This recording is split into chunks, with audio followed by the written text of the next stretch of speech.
यत्सौख्याम्बुधिलेशलेशतैमे शक्रादयो निर्वृताः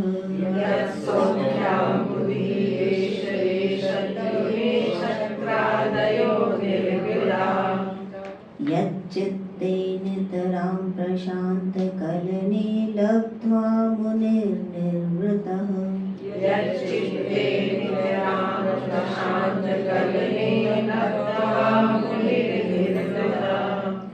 यस्मिन्नित्यसुखाम्बुधौ गलितधिर्ब्रह्मैव न ब्रह्मविद्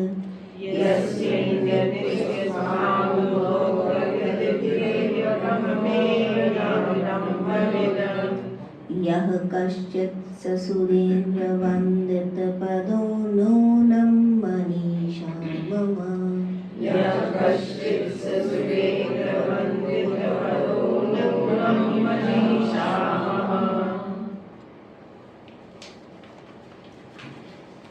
शब्दार्थ यत् in which Saukya, happy and blissful state, Ambudhi is ocean, Lesh Leshat from the minute droplets, Ime this, Shakradayo celestial gods, Nivrata uncompromising, Ya which Chitte Nitram only through the mind, Prashant Kalane faultless and pure state of mind, Labdhva experience, Munir the seer, Nirvrata uncompromising, Yasmin whoever, Nitya is forever, Sukham Budho in this ocean of bliss, Galitadhir completely mixed or dissolved, Brahmeva na Brahmavid is Brahman and not the knower of Brahma. Yah Kashchit, whoever is such a person, Sa as said, Surendra Vandat Pado, his feet are worthy of worship by Indra Adi gods. Nunam, strong assertion, Manisha Mama, conclusive wisdom. तो जो अर्थ निकल के आता है वह कुछ इस प्रकार होता है। जिस आनंद सागर को लेश मात्र भी प्राप्त कर लेने मात्र से इंद्र आदि देवता स्वयं को सुखी व तृप्त पाते हैं, परम शांति की अवस्था में केवल अपने मन को ही निश्चल निर्मल करके योगी का चित्त अत्यधिक आनंद के सागर में निमग्न हो जाता है। इस प्रकार जिसकी बुद्धि नित्यानंद सिंधु में विलीन हो गई है, वह केवल ब्रह्मविद ही नहीं वरन स्वयं ब्रह्म ही है। उसके चरण इंद्र आदि देवताओं के द्वारा सदैव वंदनीय हैं। यह मेरा दृढ़ निश्चय है। एक बार फिर से देखते हैं। जिस आनंद सागर को लेश मात्र भी प्राप्त कर लेने मात्र से इंद्र आदि देवता स्वयं को सुखी व तृप्त पाते हैं, परम शांति की अवस्था में केवल अपने मन को ही निश्चल निर्मल करके योगी का चित्त उसी अत्यधिक आनंद के सागर में निमग्न हो जाता है। इस प्रकार जिसकी बुद्धि नित्यानंद सिंधु में विलीन हो गई है, वह केवल ब्रह्मविद ही नहीं वरन स्वयं ब्रह्म ही है। उसके चरण इंद्र आदि देवताओं के द्वारा वंदनीय हैं। यह मेरा दृढ़ निश्चय है।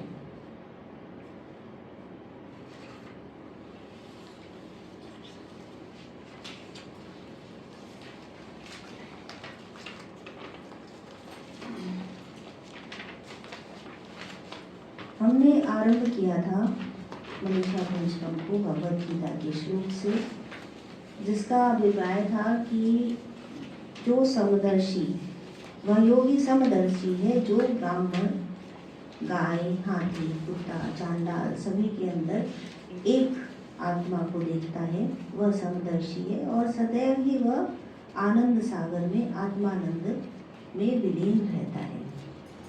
तो समदर्शी इस शब्द की व्याख्या के करते करते हम मनीषा पंचकम पर आ गए थे। तो मनीषा पंचकम में अगेन हम वही बात देख रहे हैं कि किस प्रकार एक योगी जो अपने समाधि के, अपने ध्यान के उच्च स्तर पर पहुंच जाता है, वह किस प्रकार आनंद सागर में निमग्न रहता है। तो भगवान क्या है? आनंद का सागर। और जीव क्या है? उसके अंदर सत और चित्त तो है लेकिन आनंद नहीं है। तो जो मिसिंग फैक्टर है वो उसकी तलाश करता रहता है। फ्रॉम द वेरी बिगनिंग एक जो जीव की यात्रा होती है कि आरंभ से ही उसकी यात्रा क्या चीज़ के लिए? सुख प्राप्ति और दुख निवृत्ति। केवल इसी के लिए प्रत्येक जीव कार्य करता है। अब एक साधारण जीव के लिए श्रेणी में हम क्या देखते हैं कि वो खाना बनाता है, भूख लगती है तो भूख को तृप्त करने के लिए, व्यवसाय करता है जीवन में रुपया पैसा कमाने के लिए, कपड़ा पहनता है अच्छा दिखने के लिए। तो क्या है ये सब सुख प्राप्ति के साधन हैं। उसे ऐसा लगता है कि ऐसा करके मुझे सुख मिल जाएगा, और मिलता भी है, बहुधा सुख मिलता भी है, लेकिन वो सुख परमानेंट नहीं होता, आता है और चला जाता है। और जब चला जाता है तो वो जीव अगेन बहुत ज़्यादा दुखी हो जाता है। तो ये एक क्रम चलता रहता है। ये एक साधारण जीवन का क्रम हुआ। लेकिन वही जीव जब ज्ञान की खोज में निकलता है और साधना या ज्ञान के क्षेत्र में, भक्ति के क्षेत्र में आगे बढ़ता है, तो उसे लगता है, उसे प्राप्त होने लगता है सुख आनंद उस आनंद सागर से।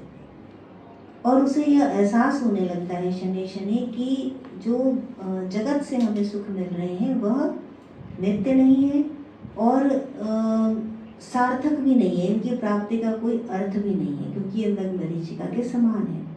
तो धीरे धीरे वह अपना ध्यान, अपनी बुद्धि को उस आनंद सागर पर केंद्रित करने लगता है और वहीं से सुख की कुछ बूंदें डिराइव करने लगता है। तो वो आनंद सागर इतना गहरा है, इतना अधिक प्योर है, इतना अधिक ब्लिसफुल है कि उसकी छाया मात्र से भी जीव को सुख मिलता है। और जो आनंद फैक्टर मिसिंग है वो उसकी तलाश में आगे और आगे और आगे आगे बढ़ता चला जाता है। अब इसी क्रम में धीरे से उसको गुरु मिलते हैं।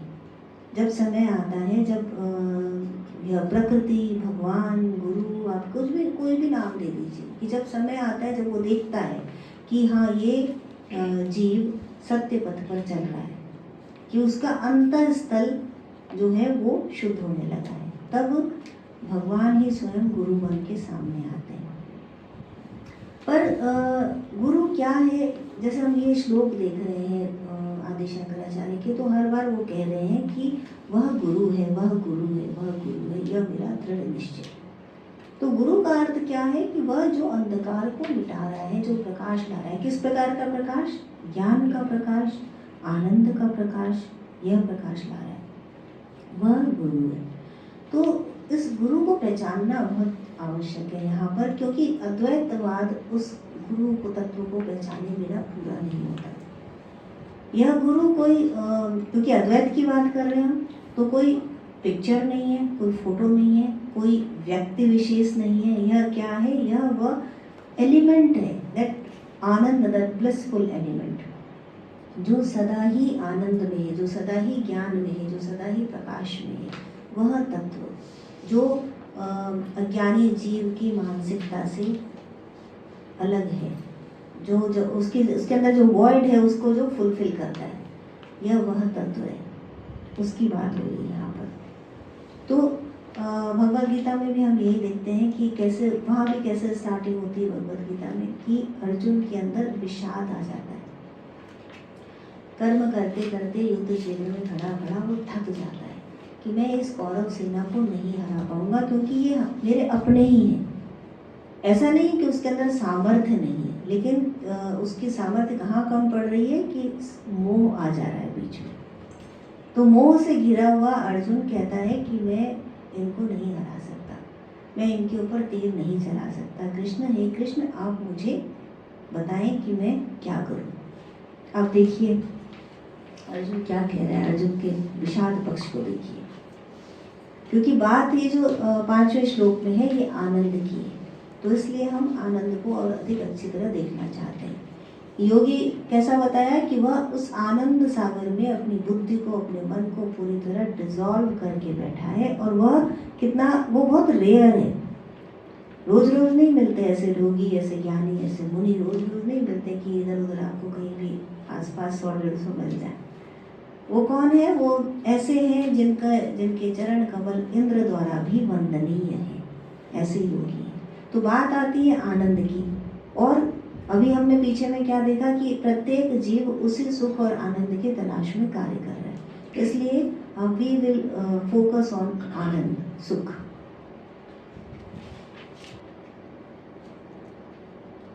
अर्जुन क्या कह रहा है? कार्पण्य दोषोपहत स्वभाव पृच्छामि त्वां धर्म सम्मूढ़ चेता यच्छ्रेय स्यान्निश्चितं ब्रूहि तन्मे शिष्यस्तेऽहं शाधिमां त्वां प्रपन्नम्। कि मैं विमूढ़ हो गया हूँ धर्म के विषय में और कायरता से मेरा स्वभाव बहुत ही नीचे गिर गया है, तो अब मैं आपकी शिष्यता ग्रहण करता हूँ। गुरु शिष्य का भाव आ गया। शिष्य मतलब कोई सामने गुरु है तभी तो शिष्य हुआ। शिष्य बिना गुरु के तो इनकम्प्लीट है ना।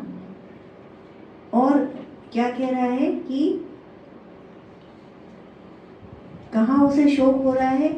नहीं प्रपश्यामि ममान पनोद्याद यशोकमुषोषण मिन्द्रियाणाम अवाप्य भूमाव सपत्नं संतव राज्यम सुराणाम अपि चाधिपत्यम।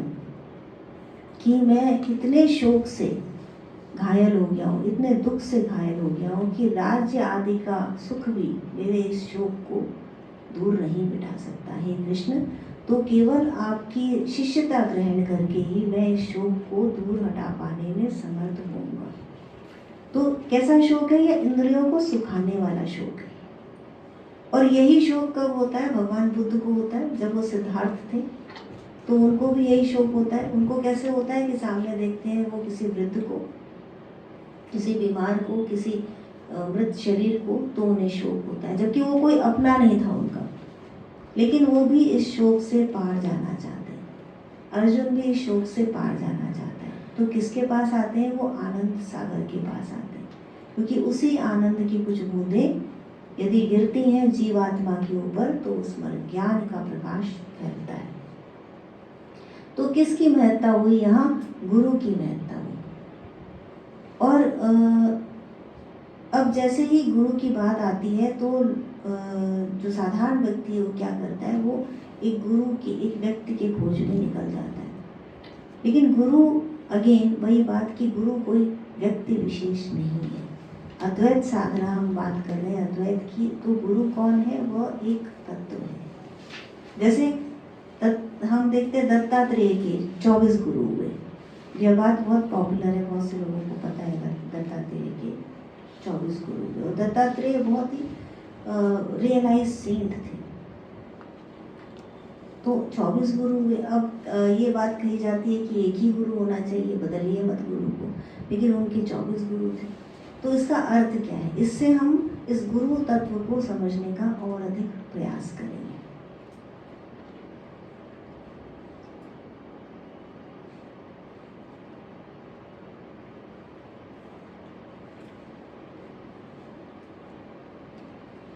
तो जो 24 गुरु हुए, इनका हम एक संक्षिप्त विवरण सुनते हैं और देखते हैं कि उन्होंने प्रत्येक गुरु से क्या सीखा। अब जो गुरु है वो कौन है? कोई भी एक व्यक्ति विशेष नहीं है, लेकिन प्रकृति ही गुरु बन जाती है। जब एक जीव सीखने के लिए आगे बढ़ता है, जिज्ञासा लेकर के सत्य का संधान करने आगे आता है, तो प्रकृति स्वयं सपोर्ट करती है। कैसे सपोर्ट करती है? जो आपको दिख रहा है वो मुझे भी दिख रहा है, वो इसको उसको सबको वही दिख रहा है, दृश्य एक ही है, लेकिन दृष्टा की दृष्टि बदल जाती है। किससे आप क्या ग्रहण करते हैं? जिसका एक सीधा एग्जाम्पल होता है ना, बहुत ही सरल एग्जाम्पल है कि आधा गिलास पानी है तो किसी ने देखा कि गिलास खाली है, किसी ने देखा कि गिलास भरा है। लेकिन अब ये खाली गिलास भरा और खाली की बात नहीं है। यहाँ पर बात है कि कौन क्या ज्ञान ले पा रहा है। तो दत्तात्रेय ने सबसे पहले अपने गुरु को बनाया धरती को। धरती को गुरु कैसे माना और उससे उन्होंने क्या शिक्षा ग्रहण करी कि धरती सबको, जितने भी लोग धरती पर होते हैं सबको एक सा आधार प्रदान करती है। उनके अंदर कोई विभाजन नहीं करती कि ये हल्का है, ये भारी है, ये ऐसा है, ये वैसा है, ये दिमाग से नहीं, उसके दिमाग में ये नहीं आता। धरती को सबसे बड़ी माँ कहते हैं ना, धरती माँ। तो उसके कोख में सब समाये होते हैं और एक सा समदर्शी, सबके लिए उसका व्यवहार एक जैसा होता है। वायु से क्या सीखा दत्तात्रेय ने कि अच्छे और बुरे से अप्रभावित रहना। ये वायु ने सिखाया कि कैसे, कि कभी वायु निकलती है कांटों के बीच से, कभी निकलती है फूलों के बीच से, कभी निकलती है अग्नि के बीच से, कभी निकलती है पाताल से, गहराइयों से, कभी ऊंचाइयों से, लेकिन वायु वही रहती है। वह उससे प्रभावित नहीं होती कि कांटे ने वायु को छील दिया हो, फूल ने वायु को कोमल कर दिया हो, ऐसा नहीं होता। तो अप्रभावित रहना, कोई अच्छा है कोई बुरा, उससे आपको प्रभाव नहीं पड़ना चाहिए। क्यों? क्योंकि यह शरीर नश्वर है, जो सत्य है वह आत्मा है। जल, जो तीसरा गुरु, ये क्रम नहीं है, केवल नंबर्स हैं।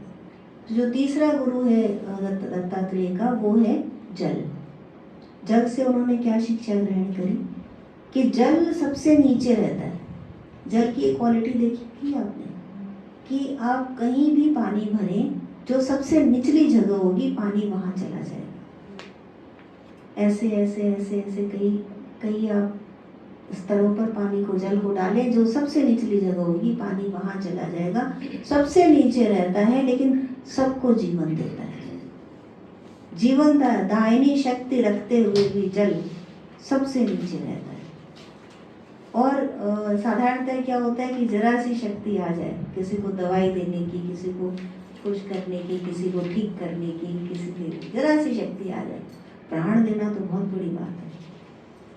तो अहंकार कहाँ चढ़ के बैठता है। लेकिन जल से क्या सीखा दत्तात्रेय ने कि सबसे नीचे रहना, जीवनदायिनी शक्ति। जो संत की परिभाषा भी यही होती है कि जितने फल लगते हैं पेड़ पे वो उतना झुकता चला जाता है, उसी तरह। और सबसे बड़ा एग्जाम्पल ये जल का आ गया कि वह सबसे नीचे रहता है और सबसे अधिक उसके अंदर जीवनदायिनी शक्ति है।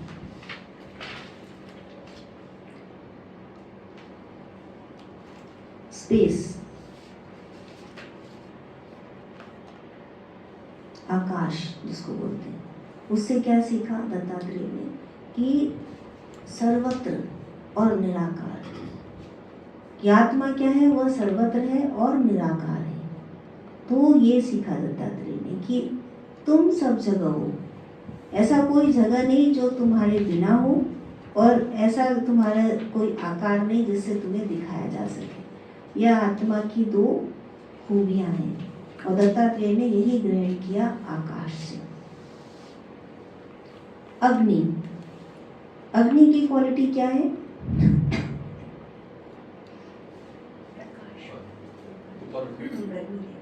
अग्नि सबको अपने अंदर आत्मसात कर लेती है, ध्वंस कर देती है, सबको जला देती है, सब कुछ कंज्यूम कर लेती है, सब कुछ बिना किसी भेदभाव के। आप कुछ भी डालिए अग्नि के अंदर, सब जल जाता है, लेकिन सबको पवित्र कर देती है। तो उस तरह अग्नि की तरह बन जाता है। जो संत होता है उसको ये फर्क नहीं पड़ता कि उसने बादाम खाए हैं या उसने मूंगफली खाई है। ये किसका काम है? ये भोगियों का, विलासियों का काम है कि ये खाओ कैल्शियम बनेगा, मोरिंगा खाओ ये होगा, कलौंजी खाओ ये होगा, बीज खाओ ये होगा। सब कुछ खा सकते हैं, वो सब कुछ खा सकते हैं अपने फायदे के लिए। लेकिन संत क्या है? वो अग्नि की तरह कि कुछ भी उसके अंदर जा रहा है, वो सब कुछ को विलीन कर रहा है और उसको पवित्र भी कर दे रहा है। तो ये केवल मुंह से खाने की बात नहीं है। अग्नि का एक मुख होता है, मुख से खाती है। तो ये केवल मुंह से खाने की बात नहीं है। आहार किसी भी तरह हो सकता है, आंखों से हो सकता है, कानों से हो सकता है, मुंह से हो सकता है। तो सब कुछ जाता है उसके अंदर, लेकिन उसको फर्क नहीं पड़ता, संत को फर्क नहीं पड़ता, अग्नि को फर्क नहीं पड़ता।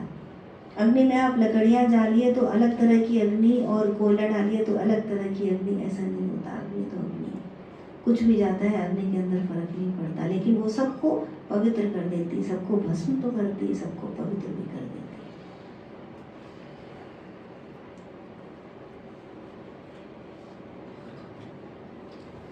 सूर्य, सूर्य से क्या देखा दत्तात्रेय ने, क्या सीखा सूर्य से? अब देखिए, इन सभी को देखते तो सब हैं, लेकिन जो ज्ञानी है या ज्ञान की तरफ बढ़ रहा है, उसका एक्सप्लेनेशन कितना अलग है, उसका टेक कितना अलग है। तो सूर्य से क्या देखा दत्तात्रेय ने कि सूर्य सभी के ऊपर गिरता है, अपना प्रकाश सूर्य का सभी पे गिरता है, और जैसे अलग अलग घड़ों के अंदर सूर्य का प्रकाश गिरा, तो घड़ों का जो नेचर है, उनका जो स्वभाव है, उसके अकॉर्डिंग, उसके अनुसार सूर्य का प्रतिबिंब दिखता है, लेकिन सूर्य में कोई अंतर नहीं आता। तो सूर्य सबके ऊपर एक सा गिरता है, लेकिन उसके प्रकाश को जो कटोरे हैं, जो वेसल्स हैं, वो अलग अलग तरह से ले रहे हैं, लेकिन सूर्य की चमक में, उसकी गरिमा में, उसके प्रकाश में अंतर नहीं आता। ये दत्तात्रेय ने सूर्य से सीखा। सागर, सागर क्या है? अनंत है, गहराई है इतनी सागर में, इतनी स्ट्रेंथ है, लेकिन सागर अपनी बाउंड्री को, अपनी मर्यादा को कभी नहीं लांघता। सागर अपनी मर्यादा को कभी नहीं लांघता।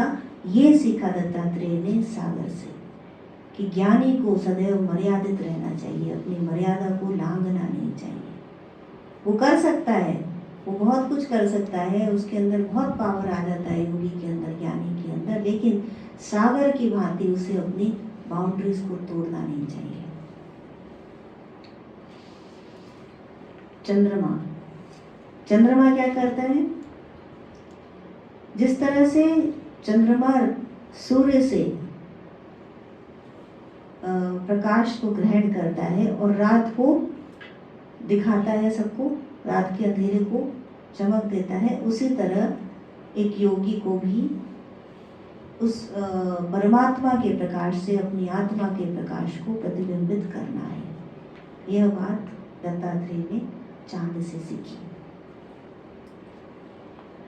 कबूतर, अब देखिए, केवल सूरज, चांद, सागर ऐसे ही गुरु नहीं थे, साधारण से साधारण कबूतर जैसे, उससे भी दत्तात्रेय ने कुछ सीखा। तो कबूतर से उन्होंने क्या सीखा कि मोह तुम्हें बांध देगा। इस सबके पीछे छोटी छोटी स्टोरीज है कि उन्होंने कबूतर को देखा कि किस तरह से वह उसके बच्चे फंस रहे थे एक जाल के अंदर, तो उनको छुड़ाने के लिए गया और वो भी उसी जाल में फंस गया। तो मोह तुम्हें कैसे बांध देगा, यह उन्होंने कबूतर से सीखा। तो मोह को छोड़ना है, बी डिटैच्ड। अजगर, अजगर भी गुरु थे दत्तात्रेय के, और अजगर से उन्होंने देखा कि ये कहीं जाता नहीं, एक जगह रहता है अजगर, और वहीं पर जैसे समाधि में बैठा है। तो जो ज्ञानी है, जो ज्ञान पिपासु है, उसको जगह जगह हर दरवाजे पे नहीं भटकना चाहिए, एक ही जगह रह करके वह अपनी साधना करे, ज्ञान में रहे। यह उन्होंने अजगर से सीखा। पतंगे से सीखा दत्तात्रेय ने। उन्होंने देखा कि पतंगा जा रहा है, अग्नि में समा गया और जल गया, ध्वंस हो गया। तो उन्होंने सीखा कि किस तरह इग्नोरेंस, किस तरह अज्ञान, एक जो पतंगा है वह अज्ञान के कारण जाता है अग्नि में और ध्वंस हो जाता है, जल जाता है, समाप्त हो जाता है, उसकी जीवन लीला समाप्त हो जाती है। लेकिन एक जो जिज्ञासु है, जो ज्ञानी है, वह ज्ञान की खोज में जो आगे बढ़ रहा है, वह ज्ञान के लिए जाता है, ज्ञान की अग्नि में जाता है और अपने अज्ञान को ध्वंस करता है। तो जो संत है, मुनि है, वह ज्ञान की अग्नि में अपने अज्ञान को ध्वंस करता है, लेकिन जो मोह में बंधा हुआ अज्ञानी पतंगा है, वह अग्नि के अंदर जाता है और अपने शरीर को भस्म कर देता है। यह डिफरेंस है। तो ज्ञान की अग्नि में अपने अज्ञान को, अपनी कमजोरियों को, अपने लोभ आदि संशयों को दूर करना है, ना कि स्वयं को भस्म कर देना है अज्ञान की अग्नि में।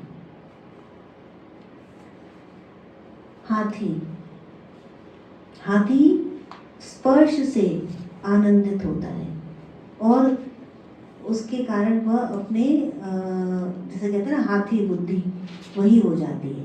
तो दत्तात्रेय ने यह सीखा उससे कि हमें स्पर्श से दूर रहना चाहिए।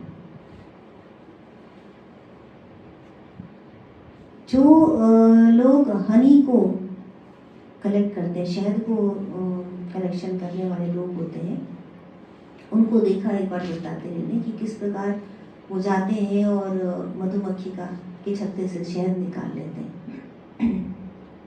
तो दत्तात्रेय ने क्या सीखा उससे कि संचय मत करो। हनी भी जो मधुमक्खी होती है वो किस तरह से शहद का संचय करती है, अपना पूरा जीवन लगा देती है शहद को एकत्र करने में, इतने फूलों पे जाती है, एकत्र करती है। और काम किसके आया? जो छत्ते को तोड़ करके शहद ले गया, उसके काम आया। तो इतना संचय किया हुआ कुछ काम नहीं आता। ये दत्तात्रेय ने सीखा एक शहद को इकट्ठा करने वाले व्यक्ति से कि मधुमक्खी की तरह जीवन भर लगे रहोगे संचित करने में और ले जाएगा कोई और।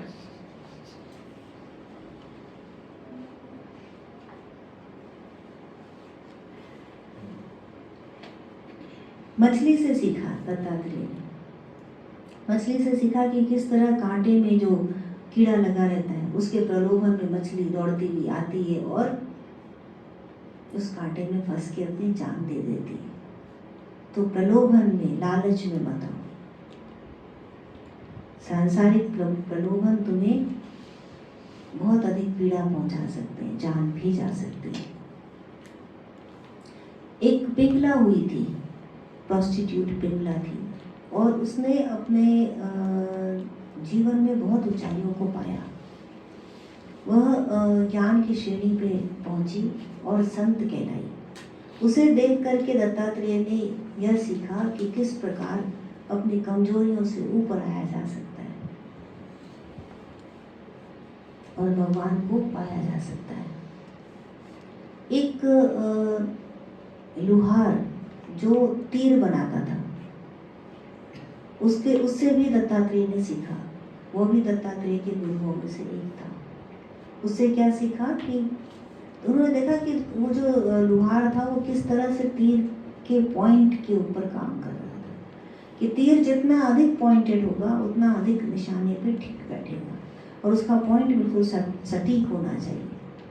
तो ये सीखा उन्होंने कि तुम्हारा भी तीर एकदम सटीक होना चाहिए, कि जब साधना का बाण चलाए, ज्ञान के बाण चले तो अपने निशाने पे लगे। तो तीर को इस तरह बनाओ साधो। और यह जो तीर है यही जगत के से तुम्हारे द्वैत को मिटा सकता है, क्योंकि एक निशाने पे लगेगा, वन पॉइंटेड। तो जो दो सब कुछ है द्वैत, उसको मिटा करके उस अद्वैत तक कौन पहुंचाएगा? यही तीर है। कुछ छोटे बच्चों से मिले दत्तात्रेय, और इनोसेंट छोटे बच्चे, और उनसे उन्होंने क्या सीखा? प्रेम का ज्ञान सीखा उन्होंने, कि किस प्रकार निष्कपट भाव से, निश्चल भाव से प्रेम और सहयोग दिया जा सकता है। ये उन्होंने छोटे बच्चों से सीखा। एक मधुमक्खी से भी ज्ञान प्राप्त किया उन्होंने।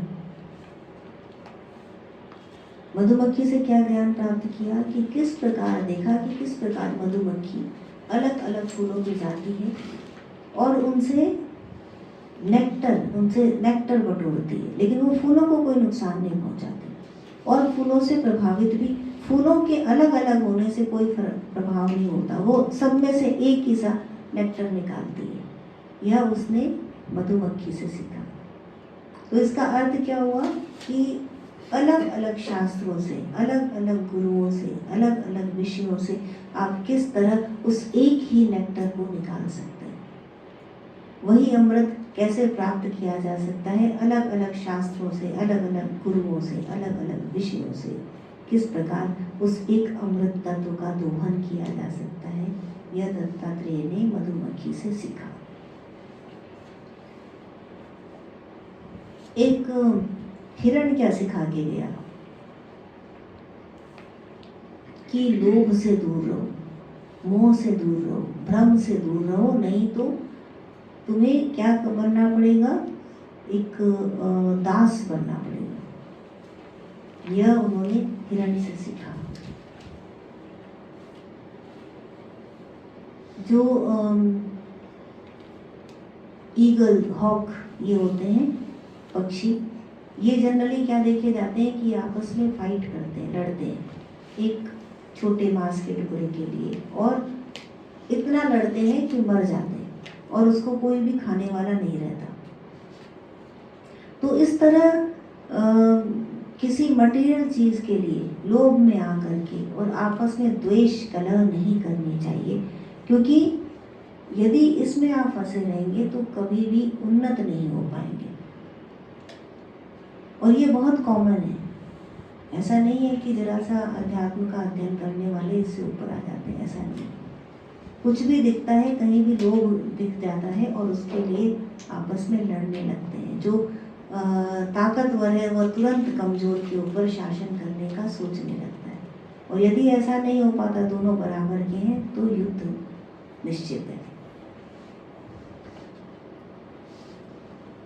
एक और कहानी देखी, एक और इंसिडेंट आया दत्तात्रेय के जीवन में, जहाँ उन्होंने देखा कि एक छोटी लड़की को उन्होंने देखा कि उसके घर मेहमान आते हैं, और वो लड़की क्या करती है कि उनके लिए धान कूट रही होती है, उनके लिए खाना बनाने के लिए। तो उस बच्ची के हाथ में चूड़ियाँ होती है कांच की, जो बजने लगती है। तो जो मेहमान है उनकी नींद ना खुल जाए चूड़ियों के बजने की आवाज़ से, तो वो लड़की सारी चूड़ियाँ निकाल देती है, केवल एक एक चूड़ी दोनों हाथ में छोड़ देती है। एक चूड़ी है तो आवाज़ नहीं करती, बजती है। तो दत्तात्रेय ने क्या सीखा इससे, कि जब तक द्वैत है तब तक आवाज़, तब तक लड़ाई, तब तक ठनकना, तब तक सब रहेगा। और अद्वैत है, केवल एक है, तो सब मिट जाएंगे। सारा संदेह, सारा भ्रम, द्वंद्व सब मिट जाएंगे एक होते ही। यही अद्वैत है।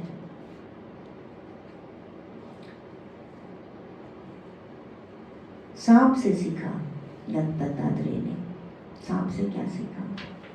सांप अपना घर नहीं बनाता, इसलिए वो किसी बंधन में नहीं है। तो इसी तरह जीव को घर नहीं बनाना चाहिए। अब घर तो सब बनाते हैं, सब सांसारिक लोग, तो उसको इस तरह बनाइए कि वो बंधन ना रहे आपके लिए, कि जब चाहे आप वहाँ से जा सकें, स्वतंत्र हैं, अपनी स्वतंत्रता को मत खोएं। यह दत्तात्रेय ने सांप से सीखा। एक गुरु थे दत्तात्रेय के, स्पाइडर, मकड़ा, कि किस प्रकार देखा उन्होंने कि किस प्रकार मकड़ा अपना जाल बनाता है, उसमें खेलता है, उसमें शिकार करता है, और अंत में उस जाल को स्वयं ही निगल लेता है। तो दत्तात्रेय ने एक गुरु बनाया मकड़े को, या उससे ज्ञान ग्रहण किया। गुरु बनाने का अर्थ है उससे ज्ञान ग्रहण किया, कि इसी प्रकार सृष्टि, स्थिति और प्रलय होती है। जो परमात्मा है इसी मकड़े के समान इस जाल को, सृष्टि को बनाता है, इसके अंदर स्थिति प्रदान करता है, लोग खेलते हैं, लीलाएं होती हैं, play, the whole world is a play of God. और तब एक वन फाइन डे वो उसे वापस लीन लेता है। यह परमात्मा की लीला है।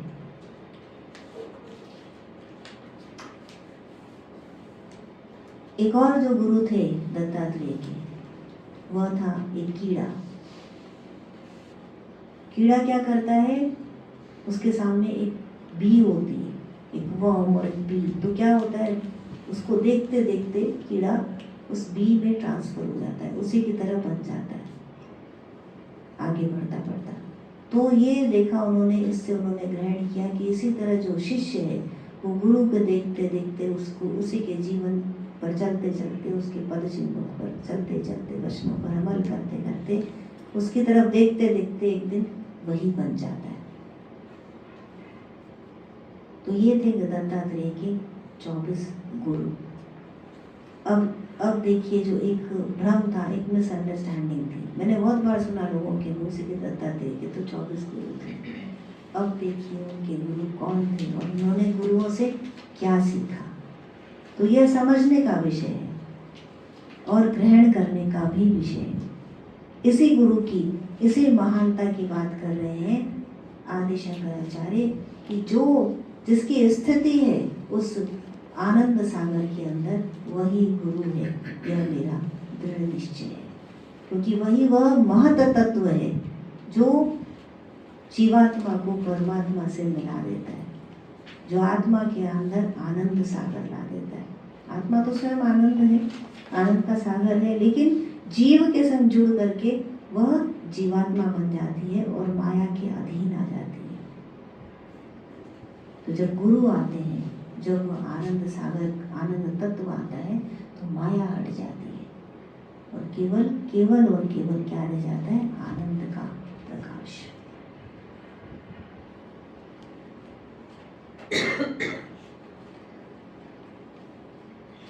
एक बहुत प्यारा सॉन्ग है ना,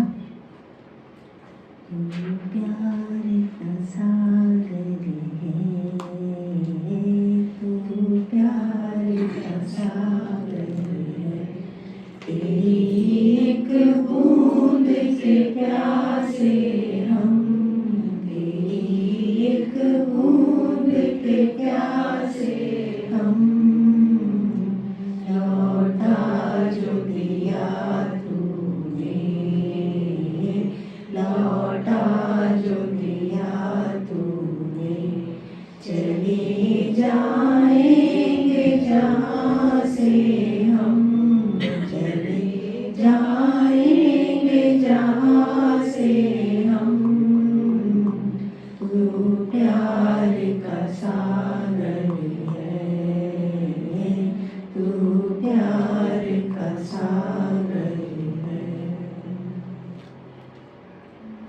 तो वही प्यार के सागर है गुरु, और वही गुरु है जो इस सत्य को देखता है, जिसकी सत्य में स्थिति है। दासस्ते हम देह दृष्टया स्मृशंभो, जातस्तेषु जीव दृष्टया त्रिदृष्टे। O Lord, in the form of body, I am your servant. In the form of life, O three-eyed one, I am part of yourself. In the form of soul, you are within me, and in every other soul, I have arrived at this conclusion through my intellect and on the authority of the various scriptures.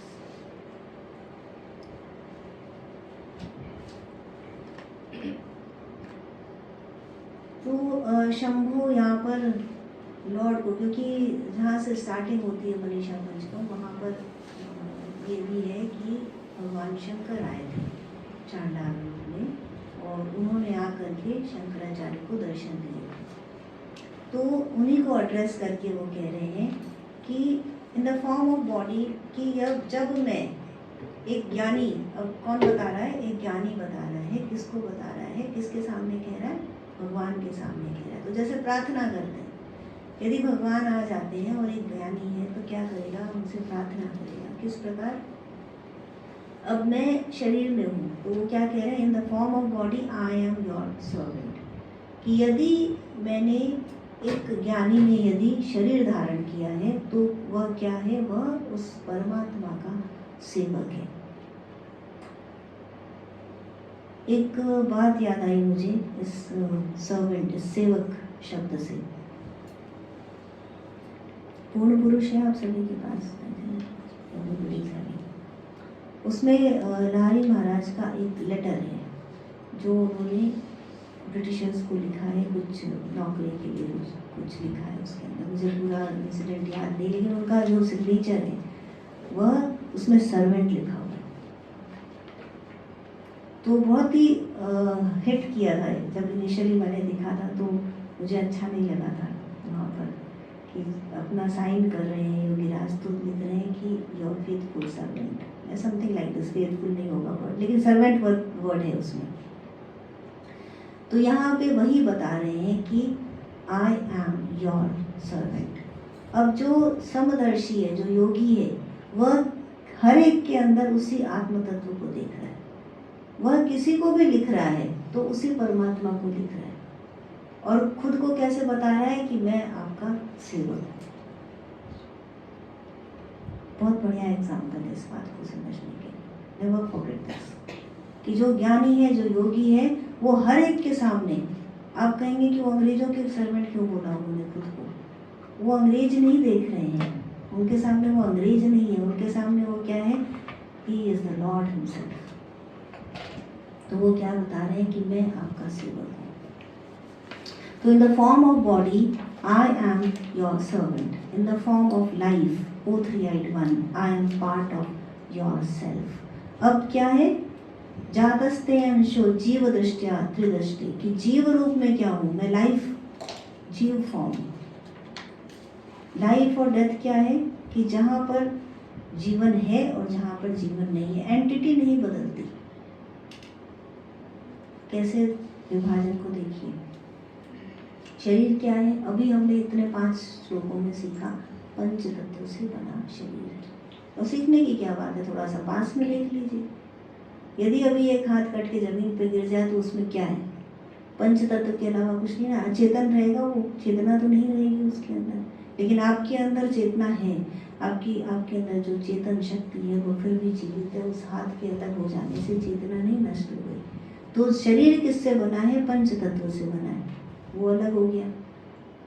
जो अंतःकरण है, मन बुद्धि, वह शरीर के मिटने के बाद भी मिटता नहीं है।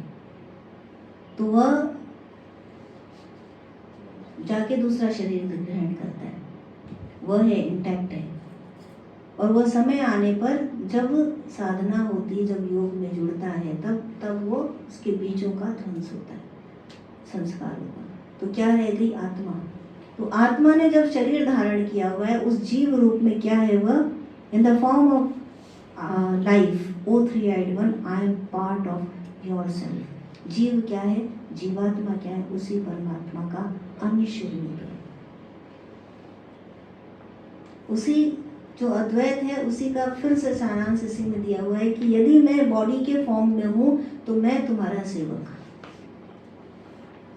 पूरी इसमें कुछ तो समझ में नहीं आएगा और ना ही कुछ इम्प्लीमेंट कर पाएंगे। यही कर लीजिए बस। इन the form of body I am your servant and in the form of life. यदि हम जीव की बात करें तो जीवात्मा परमात्मा का पार्ट है, उसका अंश है। अब ये बात थोड़ा सा समझने का प्रयास करिए, अंश क्या होता है। यदि पूर्ण है तो उसका अंश नहीं हो सकता। पूर्ण का अंश में कुछ नहीं होता, पूर्ण का अंश भी पूर्ण ही होता है। तो जीवात्मा परमात्मा का अंश होते हुए भी उससे जुदा नहीं है, उससे अलग नहीं है, खंडित नहीं है, अपर्याप्त नहीं है, अनित्य नहीं है। वह भी पूर्ण है, वह भी अखंडित है, वह भी नित्य ही है। लेकिन उसने अपने आप को स्वयं ही माया के अधीन करके अपूर्णता को स्वीकार रखा है। तो in the form of life, O three-eyed one, I am part of yourself. In the form of soul, you are within me. And in every other soul, I have. So, you are within me in the form of soul. अब आत्मा की बात आई, शरीर की बात आई, जीव की बात आई जो माया के अधीन है, और आत्मा जो माया के अधीन नहीं है उसकी बात आई। उसके अंदर क्या है कि you are within me. अब तुम मेरे अंदर हो। जो आत्मा है उसके अंदर भगवान बैठे हैं। भगवान क्या कहते हैं कि मैं सभी भूतों में स्थित हूँ, लेकिन फिर भी नहीं हूँ। कैसे नहीं हूँ? कि जैसे बर्फ है, पानी बर्फ के अंदर है कि नहीं? लेकिन यदि आपको बर्फ दिखाए तो पानी दिखेगा? नहीं दिखेगा। लेकिन यदि बर्फ स्वयं को जानेगी तो वो जानेगी कि बर्फ बनी किससे है, तो वो जल से ही बनी है। तो इसी तरह आत्मा रूप, आत्मा बनी किससे? आत्मा अलग से कोई अस्तित्व नहीं है, आत्मा ही परमात्मा है। तो आत्मा के अंदर कौन स्थित है? परमात्मा ही स्थित है। तो in the form of soul you are with in me. जो योगी है वो इस सत्य को जानता है कि आत्मा के रूप में परमात्मा ही परमात्मा उसके अंदर है और कुछ नहीं, उसके अतिरिक्त और कुछ नहीं। And in every other soul I have arrived. You are with in me and in every other soul. जो भी अलग अलग आत्माएं यदि दिखाई देती हैं, उन सब के अंदर भी तुम ही हो। अलग अलग घड़े दिख रहे हैं, लेकिन सबके अंदर उसी सूर्य का प्रकाश है, द सेम वे।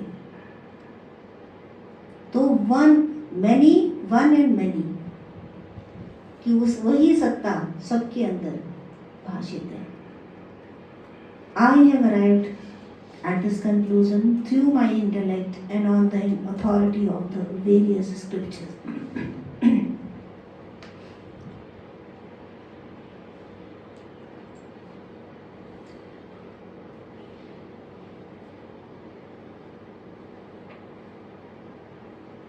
कि धीरता से मैंने निश्चित कर लिया है, धीर निश्चित, मेरी बुद्धि ने यह निश्चित कर लिया है।